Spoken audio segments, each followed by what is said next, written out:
நான் எனக்கு நல்லா ஞாபகம் இருக்குது.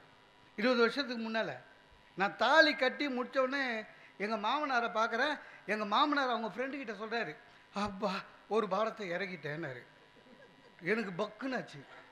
அப்போ இந்த ஆள் 25 வருஷமாக ஒரு கல் மாதிரி வச்சுருக்கான். எவனாவது இழிச்ச வாயை வச்சா அவன் தலையில் வச்சுட்டு போயிடலான்னு. இப்போ நம்ம தலையில் மாட்டிக்கணும். உண்மையிலேங்க.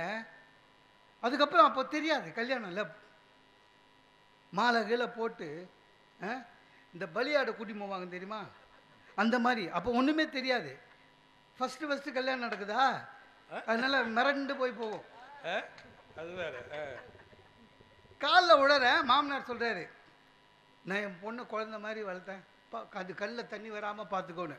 எனக்கு சுருன்னு ஏறிச்சு. அப்போ நான் எங்கள் வீட்டில் என்ன மாடு மாதிரி வளர்த்தாங்களா? நீ பொம்பளை குழந்தை வளர்த்தா, எங்கள் வீட்டில் ஆம்பளை குழந்தை வளர்த்தாங்க. அது கல்லில் தண்ணி வரா, எனக்கு ஒன்றும் புரியல. அதில் நீங்கள் கவலைப்படாதீங்க மாமா, நான் பார்த்துக்கிறேன்னு. அப்புறம் தான் தெரிஞ்சுது அந்த குழந்தை எது எதுக்கு அழுவுன்னு தெரியல. சீரியல் பார்த்தா அழுவுது, பக்கத்து வீட்டு பொம்பளை பட்டு புடவை வாங்கினா அழுவுது, எல்லாத்துக்குமே அழுவுது. எல்லாமே அப்படி தான். ஒரு வாரம் தான் சார், ஒரு வாரம் நல்லா போச்சு. ஒரு வாரம் முடிஞ்ச உடனே சார், உண்மையிலே சொல்கிறேன் சார், 40 ஆம்பளை ஒரே ரூமில் 10 வருஷம் ஒத்துமையாக இருப்பான். இருப்பானா? அவ்வளோ பெரிய வீடு சார். 2 லேடிஸ், அம்மா ஒய்ஃப், டெய்லி தொல்லை. எனக்கு அதெல்லாம் தெரியாது. ஆனால் ஒன்று, இந்த கல்யாணம் ஆன புதுசில் மாமியார் மருமகளும் பேசிப்பாங்க பாருங்களேன், அதெல்லாம் ரெக்கார்ட் பண்ணி வைக்கணும். ஆமாங்க, எனக்கு கல்யாணம் ஆன அடுத்த நாள் எங்கள் ஒய்ஃபு போய் எங்கள் அம்மா கிட்ட சொல்லுது, அத்தை அத்தை உங்களை நான் அம்மானு கூப்பிடலாமா? யார்? ஒய்ஃபு. எங்கள் அம்மா சொல்கிறாங்க, நீ என் பெரிய பொண்ணு தான்மா, கூப்பிட்டுமா, நீ எனக்கு பொண்ணு மாதிரி. நல்லா தான் இருந்துச்சுங்க. 2 நாள் தான் முட்டிக்கிச்சு. ரெண்டுத்துக்கும் சண்டை. எங்கள் அப்பாவை பார்க்குறேன், அவர் ஞானி மாதிரி ஈசி சேரில் படுத்துன்னு சிந்துபாத் படிச்சுன்னுக்கிறாரு. அவர்கிட்ட போய் கேட்டேன், ஏன்பா எனக்கு ஒரே ஒரு சந்தேகம், அம்மாவை நீ கல்யாணம் பண்ணும்போது அம்மாக்கும் பாட்டியும் ஒத்துமையாக இருந்தாங்களான்னு. எங்கள் அப்பா சொன்னார், ஆதாம் ஏவாள் காலத்துலேருந்து மாமியார் மருமகள்லாம் அப்படி தான், நீ விடு, ஒரு குழந்தை உனக்கு பிறந்தா எல்லாம் சரியாக போய்டுனாரு. ஏன்பா அப்புறம் திருந்திடுவாங்களாண்டே?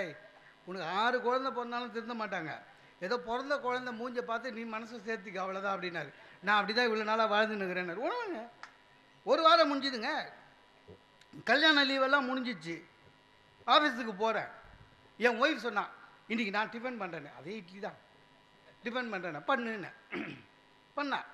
ஆனால் ஒன்றுங்க, தப்பாக சொல்லக்கூடாது, எங்கள் அம்மா இட்லி சுட்டாங்கன்னா கல் மாதிரி இருக்கும், என் ஒய்ஃபு மல்லிப்பூ மாதிரி இருந்துச்சு. அதுவும் இல்லாமல் 2 சட்னி ஒரு மிளகாத்தூள். உட்காந்து சாப்பிட்டேன். சாதாரணமாக எங்கள் அம்மா வச்சாங்கன்னா 2 இட்லியோடு எழுந்துப்பேன். இது நல்லா இருந்தது. 4 இட்லி சாப்பிட்டேங்க. 4ஆவது இட்லி புட்டு திரும்பி பார்க்குறேன், எதிர்க்க எங்கள் அம்மாவும் என் தங்கச்சியும் நின்றுனுக்குறாங்க. பயந்துட்டேன். எங்கள் அம்மா என் தங்கச்சிக்கிட்ட சொல்கிறாங்க, எப்படி மாறிட்டான் பார்த்தியா? நான் வச்சா 2, ஆனால் அந்த இட்லி கல் மாதிரி இருக்கும் சார். நான் வச்சா 2 சாப்பிடுவான், இப்போ 4. என் தங்கச்சி சொல்லு, இன்னும் கூட 2 இருக்குது தட்டில், இருந்து பார்த்துட்டு போகலான்னு. எனக்கு ஒன்றும் புரியல, வேத்துச்சு. என் ஒய்ஃபுக்கு அது தெரியாது, ஏன்னா அவள் அவ்வளோ ப்ராக்டிஸ் ஆகலை.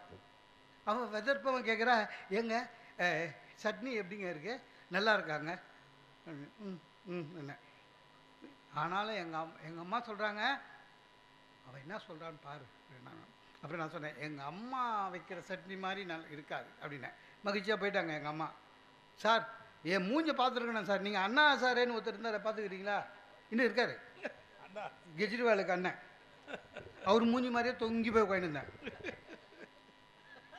அதுக்கப்புறம் என் ஒய்ஃபை துணி துவைக்கும் போது நேடி காலர்கிட்டலாம் கரு, உங்கள் அம்மா முடிஞ்சு போச்சு சார். உண்மையிலேங்க டெய்லி சொல்லுங்க, ஒவ்வொரு நாளும் போராட்டம். ஒரு ஆஃபீஸில் ஒரு போராட்டம், வீட்டில் ஒரு போராட்டம். இந்த லேடிஸ்லாம் ரொம்ப கஷ்டம் சார். ஒய்ஃபை சமாளிக்கிறதுக்குன்னு ஒரு டிப்ளமா படிக்கணும். அவங்களுக்கு எப்படி தான் தெரியல, சாதாரணமாக பிஎஸ்சி எம்எஸ்சின்றாங்க, வந்த ஒரே வாரத்தில் எவ்வளோ சுறுசுறுப்பாக ஆகிட்டாங்க பாருங்கள். என் ஒய்ஃப் என்கிட்டே சொல்கிறாங்க, மூஞ்சிதிருக்க, உங்கள் தங்கச்சி எனக்கு பிடிக்கவே இல்லைன்றான். நம்ம என்னைக்காவது ஒய்ஃபுக்கிட்ட சொல்லியிருக்கோமா உன் தங்கச்சி எனக்கு பிடிக்கலன்னு? ஒரு நியாயம் இருக்கணும் இல்லைங்க? அநியாயங்க. ஏதாவது ஒன்று, அதாவது வெளியில் போயிட்டு டிராஃபிக்கில் 2 வீலரில் வர்ற சிட்டி மாதிரி ரொம்ப டிஃபிகல்ட்டுங்க. ஒரு 20 கிலோமீட்டர் வந்து வாங்க, சிக்னல் 15 சிக்னலில் வீட்டுக்கு வந்து அப்பான்னு ஒரு ஷூவை கட்டினான். இவங்களுக்கு வேறு வேலை கிடையாதுல்ல வீட்டில். எங்க நம்ம வீட்டில் ஒரு சேஞ்சு தெரியுதா பாருங்க. என்ன சேஞ்சு பார்க்குறேன்? அதே போர்ட்டிக்கோ, அதே ஸ்கூட்ரு, அதே சோஃபா, அதே ஒய்ஃபு, ஒன்றும் சேஞ்ச் இல்லை. அதே என்ன சேஞ்சு அப்படின்னா, நல்லா பாருங்க அப்படின்னு சுற்றி முற்றி பார்க்குறேன், எனக்கு ஒன்றும் தெரியல. அதுக்கு சொல்கிறா உங்களுக்கு ரசனையே இல்லைங்கன்றா. நான் சொன்னேன், சி ரசனைன்னு எனக்கு தெரிந்தால் உன்னை கல்யாணம் பண்ணியிருப்பேண்ணா கொடு. என்னன்னு ஒன்றும் இல்லைங்க, ஷோ கேஸில் இருந்த ஒரு சின்ன யானை பொம்மையை எடுத்து போய் டிவி மேலே வச்சிருக்கிறா. அது வந்து இன்டீரியர் டெக்கரேஷன் வேறு என்கிட்ட சொல்கிறா. அது தெரியலையா ரசனை இல்லையான்றா. ஒவ்வொரு நாளும் சாப்பாடு 1000 சொல்லுங்கள் சார், அம்மா சாப்பாடு நல்லா இருக்கு, அதெல்லாம் வேற. ஒரு நாள் சாப்பிட உட்கார்ற மஞ்சளாக ஏதோ ஒன்று ஊற்றுனான். சொல்லிட்டு இது என்ன அது சொல்லுங்க அப்படின்னா, என்ன அது கண்டுபிடிங்க, என்ன குழம்பு அப்படின்னா, இது குழம்புல குசு நடத்துகிறான். அது மஞ்சளாக இருந்ததா, நான் என்ன பண்ணிட்டேன், மோர் குழம்பான்னு. ஐயா இது குருமாங்க, நான் அடப்போ அப்படின்னேன். ஒவ்வொரு நாளும் பிரச்சனை. எதுவாக இருந்தாலும் சரி. ஒன்று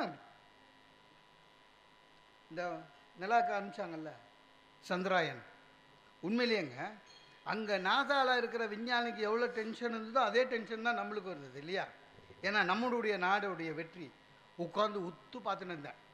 அந்த சந்திராயன் இறங்கி லேண்டர் இறங்க போகுது, உத்து பார்த்துன்னு இருந்தால் குறுக்க வந்து நிற்கிறான். என்னன்னு தெரியலிங்க, மாவு உயரமாகலன்னா. அப்படின்னா இந்த அரைச்சி போட்ட மாவு புளிச்சுன்னா உப்புமா உயரமாகுமா, அன்னைக்கு உயரமாகலையா. நான் எவ்வளோ பெரிய விஷயத்தை பார்த்துன்னு இருக்கிறேங்க. குறுக்கில் வந்து மாவு உயரமாகலை. நான் சொன்னேன் 60 வயசு ஆகுது, நானே உயரமாகலை. என்ன பார்த்துன்னுக்கிறேன், நீ என்ன பேசினுக்கிற, எல்லாமே எல்லா இடத்துலையும், குடும்பம் மட்டும் இல்லை, எல்லா இடத்துலையும் பிரச்சனை. ஒரு சினிமாவுக்கு முன்ன மாதிரி போக முடியுதாங்க? 40 வருஷத்துக்கு முன்னால் எவ்வளோ மகிழ்ச்சியாக சினிமாவுக்கு போகணும். இப்போல்லாம் போக முடியுமா? போக முடியாது. சென்னையிலலாம் எல்லாம் மால் தான், தனி தேட்டரே கிடையாது. ஒரு தேட்டர் உள்ள நுழைஞ்சா 7 தேட்டரு, ஒரு பில்டிங் உள்ள 7 தேட்டரு. கன்றாவி 7 தேட்டர்லேயும் அதே படம் மாற்றி அந்த 10 நாள் நம்மளை வச்சு தூக்கி வெளில போட்டுருவான். தண்ணி கூட எடுத்துமா கூடாதுங்க, தண்ணி கூட எடுத்துமா கூடாது. அன்றைக்கி ஒரு தேட்டரில் போகிறேன், தண்ணி எதுவும் இல்லை, தண்ணி இல்லை, பாக்கெட்டில் கை விட்டு பார்க்குறான்.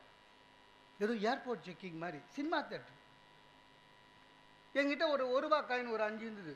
சில்லறெல்லாம் உள்ளே எடுத்து போகக்கூடாது சார். நான் ஏன்டாண்ணே, நீங்கள் வந்து ஹீரோயின் மேலே அடிப்பீங்க அப்படின்றான். அதை கல்லால் கூட அடிக்க முடியாது அந்த ஹீரோயினை. அது எதுக்கு சில்லற? என்ன 120 ரூபா. அப்புறம் தண்ணி பாப்கார்ன் நம்மளே வாங்கிக்கணும். நான் வாங்கிட்டு தேட்டர் உள்ளே போயிட்டு உள்ளே உட்காந்துன்னு இருக்கேன். அங்கேருந்து ஆள் வருது ஸ்டால்லேருந்து, வேணுமாங்க எதுன்னு. படம் பார்க்க விடுறதில்ல, எல்லாமே ஒரு. நீங்கள் இந்த மாவட்டத்தில் எப்படின்னு தெரியல, சென்னையிலலாம் பஸ்ஸில் போகிறதுன்றது ரொம்ப கஷ்டம். அதுவும் ஃபேமிலியோடு போனீங்க வச்சிங்கன்னா ரொம்ப கஷ்டம் பஸ்ஸு. அது என்னவோ தெரியலங்க, பஸ்ஸில் ஏறினவுடனே லேடிஸுக்கு ஆட்டோமேட்டிக்காக சீட்டு கிடச்சிடுது, நம்மளுக்கு கிடைக்காது. இல்லை இன்னொன்று, லேடிஸுக்கு டிக்கெட் வேறு கிடையாது. சரியா? அவங்க ஏறி போய் உட்காந்துப்பாங்க, நம்ம டிக்கெட் வாங்கிக்கணும். தள்ளி தள்ளி தள்ளி தள்ளி டிரைவருக்கு பக்கத்தில் அந்த என்ஜின் இருக்குதுல்ல, அங்கே எத்துமே நிறுத்தி வச்சுருவாங்க. காலெல்லாம் சூடாக இருக்கும். நமக்கு இருக்கிற ஹைட்டுக்கு பின்னால் எங்கன்னு தெரியாது. எனக்கு என்ன பையனா, ஒய்ஃபு கரெக்டாக 4வது ஸ்டாப்பிங்கில் இறங்கணும், இல்லைன்னா பிரச்சனை. இப்போ பின்னால் ஓட முடியாது. பார்த்து 4வது ஸ்டாப்பிங் வந்து இறங்குறேன், பின்னால் திரும்பி பார்க்குறேன், ஒய்ஃப் இறங்கலை. வண்டி புறப்பட்டுற போத பயம். சரி கூச்சத்தை விட்டுட்டு நானே என்ன பண்ணேன், பரிமளம்னு கத்துனேன். திடீர்னு இன்னாங்கன்னு ஒரு குரல் கேட்டுது. பார்த்தா வண்டியில் இருக்கிற வேற பரிமளம் எட்டி பார்க்குது. அந்த பரிமளத்துக்கு பாருங்க, அது வீட்டுக்கார குரலும் என் வீட்டுக்கார குரலும் அதுக்காக அளவு தெரியல, எட்டி பார்க்குது. என்ன பிரச்சனைனா, நம்ம பரிமளத்தை விட அது பெட்டராக இருந்தது. ஆனால் இறங்க சொல்ல முடியாது, நம்ம பரிமளம் கோச்சிக்கும். கட்சியில் நம்ம பரிமளம் இறங்கிடுச்சு. பின்னால் போய் சொல்கிறேன், இறங்க மாட்டியான்னு. இல்லைங்க, ஏறினொன்னே தூங்கிட்டேன். எனக்கு ஒரே ஆச்சு, 4 ஸ்டாப்பிங்கில் எப்படி தூங்குவேன்னு. அவர் சொல்கிறாங்க, நல்ல மனசு, அதனால் உங்களை மாதிரி வேணையா எது நடு ரோட்லேயே